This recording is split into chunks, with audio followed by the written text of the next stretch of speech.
Tuhan tidak seperti kereta api. Dia bisa berlari di lebih dari satu rel. Sebuah pilihan mungkin bukan antara baik dan buruk, tapi antara baik dan lebih baik.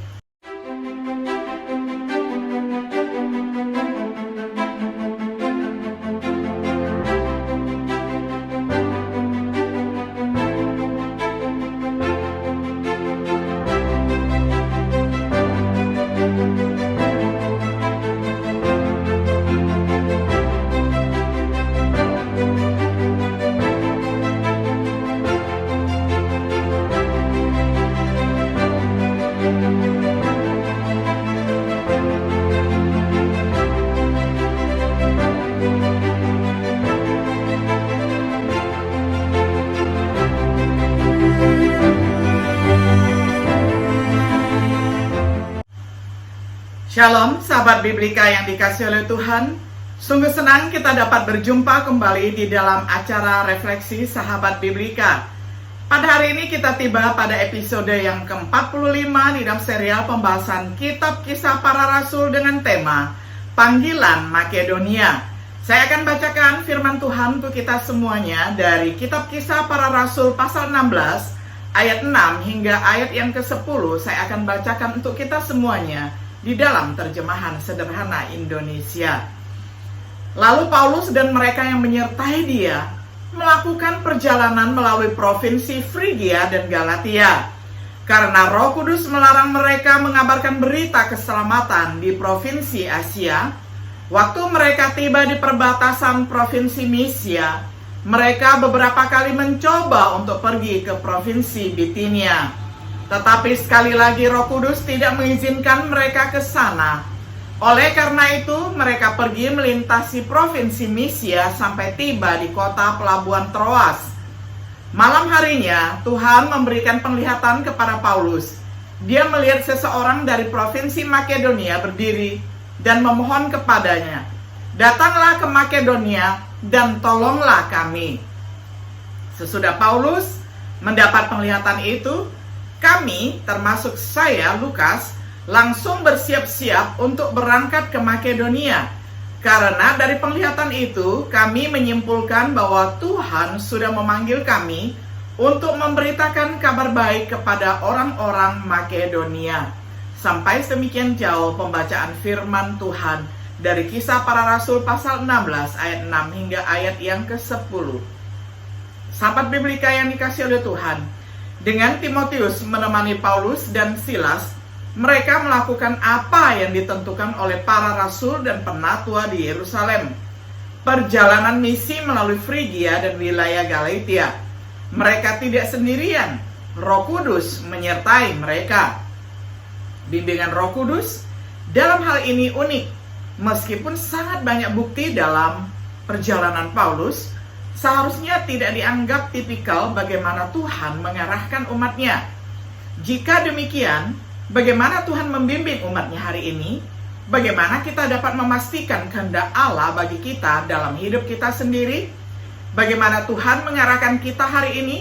Mari kita tinjau dulu yang pertama, petunjuk Allah bagi Paulus dan temannya. Dilarang berkhotbah di Asia oleh Roh Kudus. Paulus kemudian menghabiskan 2 tahun lebih di Efesus. Karena Roh Kudus melarang mereka saat ini mengetahui bahwa mereka nanti akan memiliki kesempatan untuk melayani beberapa waktu di Asia atau di Turki. Tidak diperbolehkan ke Bitinia oleh Roh Yesus. Petrus kemudian menulis kepada orang Kristen di Bitania.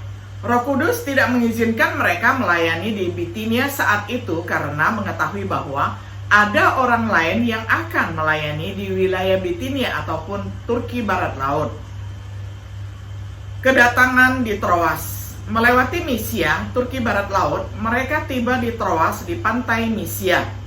Paulus mendapat penglihatan tentang seseorang di Makedonia dan berkata, "Datanglah ke Makedonia dan tolonglah kami." Kesimpulan dari mimpi dan penyataan, Lukas menyimpulkan bahwa Tuhan memanggil mereka untuk mengkhotbahkan Injil di Makedonia. termasuk penulisnya Lukas yang sekarang menggunakan kata ganti orang kita dan kami, dan Roh Kudus secara langsung memimpin Paulus dalam melakukan kehendak Tuhan dalam perjalanan ini. Tapi bagaimana dengan kita hari ini?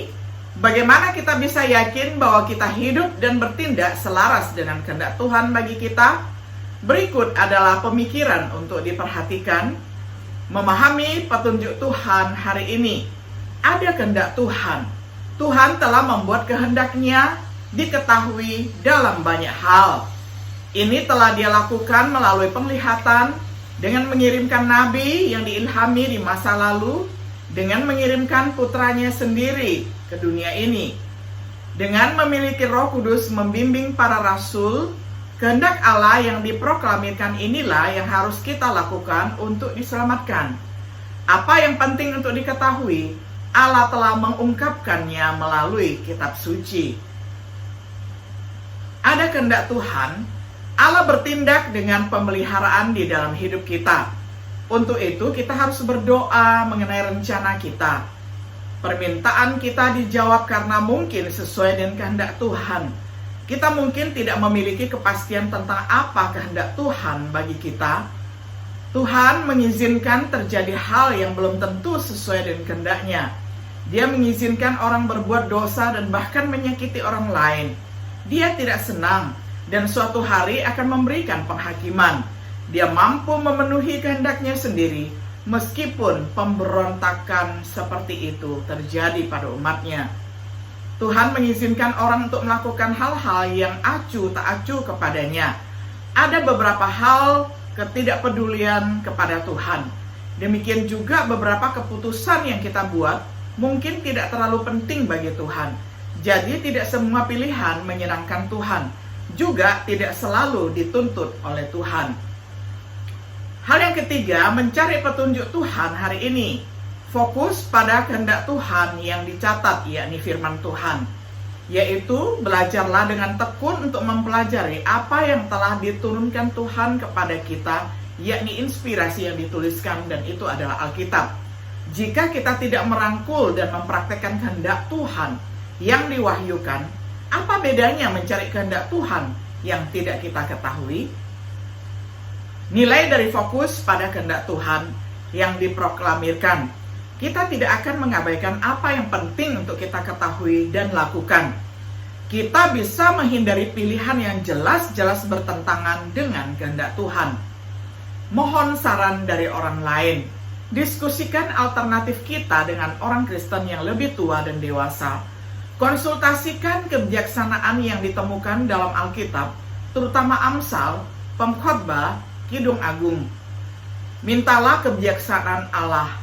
Berdoalah dengan tekun untuk kemampuan membedakan dengan bijak. Kebijaksanaan adalah wawasan spiritual yang memungkinkan kita untuk mengevaluasi situasi dengan jelas dan membantu memanfaatkan pilihan dan kemampuan yang kita miliki. Gunakan kebijaksanaan seperti ini untuk menghilangkan apa yang tampaknya kurang dapat diterima. Komitkan jalanmu kepada Tuhan. Apapun yang kita lakukan, lakukanlah demi Tuhan. Jadikan rencanamu tunduk pada kehendak Tuhan, baik yang diproklamasikan maupun yang bersifat pemeliharaan. Berilah izin kepada Tuhan untuk menutup pintu pilihanmu jika itu kehendaknya. Jika Dia menutup pintu atas pilihanmu, carilah alternatif. Hal lain yang perlu diperhatikan, Tuhan tidak seperti kereta api. Dia bisa berlari di lebih dari satu rel. Sebuah pilihan mungkin bukan antara baik dan buruk, tapi antara baik dan lebih baik. Tuhan dapat memakai kita dalam banyak cara yang berbeda. Jika tidak perlu segera memilih, maka kita bersedia menunggu yang akan memberi kita waktu untuk bertumbuh dan mendapatkan kebijaksanaan. Apapun yang tangan kita temukan untuk dilakukan dalam keadaan kita saat ini, lakukanlah dengan sekuat tenaga.